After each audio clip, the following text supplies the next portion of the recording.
여러분, 성경에는 큰 하나님의 생각 두 가닥이 담겨져 있습니다. 대부분은 이 큰 하나님의 생각 중에 저희들이 한쪽에 무게중심이 많습니다.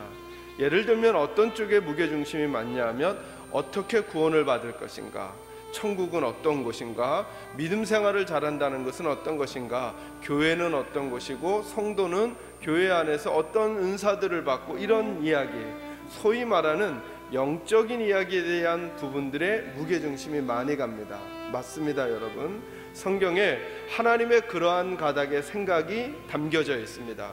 이것을 가리켜서 하나님의 구원 사역이라고 할 수 있겠습니다. 성경에는 하나님의 구원 사역이라고 하는 가닥이 담겨져 있습니다. 많은 사람들이, 그래서 대부분의 사람들이 어디를 강조하냐면 성경 전체를 읽으면서 하나님께서 어떻게 인류를 구원해 가시는가, 그렇죠? 예수님의 십자가 사건도 그렇게 주로 주목이 되지 않습니까? 그런데 성경에는 하나님의 구원 사역만 있는 게 아니라 한 가지 가닥이 더 있습니다. 소위 이거를 가리켜서 뭐라고 말할 수 있냐면 하나님의 창조 사역이라고 할 수 있겠습니다. 하나님의 창조 사역. 그러니까 하나님이 이 땅을 만드시고 이 땅이 존재되게 하시고 이 땅에 존재된 것들이 그 가치와 아름다움대로 표현되면서 살아가기를 원하시는 하나님의 생각이 있다라고 하는 것이죠. 그러니까 사실은 우리들을 구원하고 구속하는 문제보다 하나님이 먼저 행하신 일은 뭐냐면 우리들을 창조하신 이야기예요. 창조하신 이야기. 그렇죠? 가정을 만든 이야기, 나무를 만드신 이야기, 해와 달을 만드신 이야기, 자연을 만드신 이야기, 공동체를 만드신 이야기, 사회를 만드신 이야기가 먼저예요. 그러니까 하나님은 그것들을 만드시고 그 창조된 것들이 바르게 움직여가기를 원하시는 마음이 성경에 같이 담겨져 있다는 것이죠. 그러니까 저희들이 성경을 볼 때 이 두 가닥의 생각을 같이 봐야 돼요. 하나님이 우리를 어떻게 구원해 가시는가에 대한 부분도 깊이 생각해야 하지만 하나님께서 어떻게 창조 세계가 움직여가기를 원하시는지를 잘 알아야 된다는 거죠. 그런데 어떤 이들은 이 무게중심을 한쪽으로만 너무 크게 생각해서 구원에 대한 문제만 생각하는 거예요. 살아가는 문제는 우리가 알아서 살아가고 그 살아가는 삶 속에서 내가 어떻게 구원받을 것인가의 문제만 성경을 통해 너무 마음 쓴다라고 하는 것이죠. 그런데 오늘 저희들은 아가서를 다루면서는 이 두 가지를 함께 공평하게 다루고자 하시는 하나님의 마음에 대해서 나누려고 하는 것입니다. 그래서 데살로니가 전서에서는 성령을 소멸치 말라 그랬어요. 소멸하단 말은 없어진단 말이 아니에요. 불꽃이 작아지게 하지 말라 그랬어요. 불꽃이 작아지게.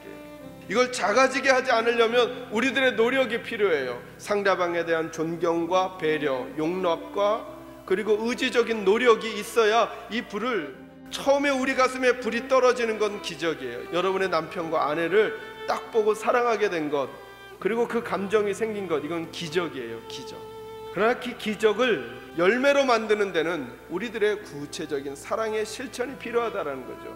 거기에 복잡한 과정이 있을 수 있거든요. 그걸 아가서가 보여주고 있는 것입니다.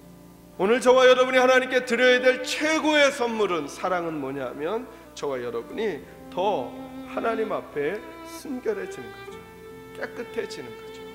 그래서 아가서를 보면 우리들을 향해서 기대하시는 하나님의 마음을 보게 되는 것입니다.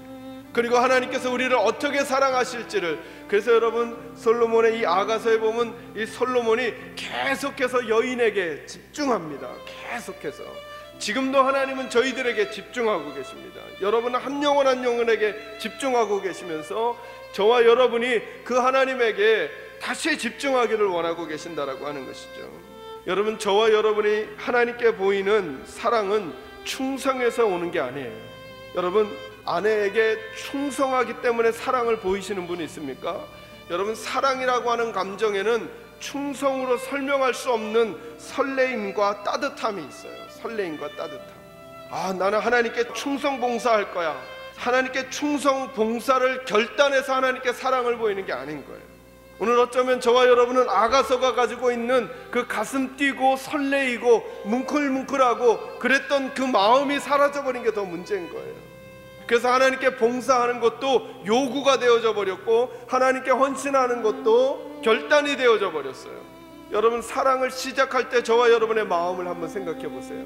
그때 상대방과 데이트를 하면서 악천후가 문제가 되던가요? 그때 나 결단해야지. 나 사실은 오늘 집에 가고 싶은데 내가 저 여인을 사랑하니까 충성을 결단하고 비를 맞으면서 우산을 쓰고 데이트를 하고야 말이라, 이렇게 결단하는 사람은 없는 거예요. 비가 보이지 않아요. 악천후가 보이지 않아요. 그 사람이 보여요. 왜냐하면 사랑이기 때문인 거예요. 근데 오늘날 우리들의 하나님을 향한 섬김과 하나님을 향한 봉사에서 혹시 우리들마저도 그 사랑의 감정을 잊어버리고 하나님을 향해서 결단을 해야 되고 헌신을 해서 마치 내가 짠해서 하나님께 무엇을 드려야 하는 것처럼, 여러분의 남편이 생일 선물을 가져왔는데 이렇게 말하는 거예요. 내가 사실은 당신한테 선물할 생각이 별로 없었어. 근데 당신이 내 아내니까 내가 결단하고 마음을 짠해서 이것을 가져온 거야. 그럼 여러분 어떡하시겠어요? 옛다 너나 가져라 그러고 싶지 않겠어요 여러분?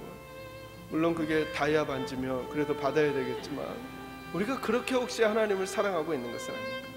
저는 다시 아가서를 읽어가면서 저와 여러분이 하나님을 향한 그 사랑의 마음이 회복될 수 있기를 주님의 이름으로 축원합니다.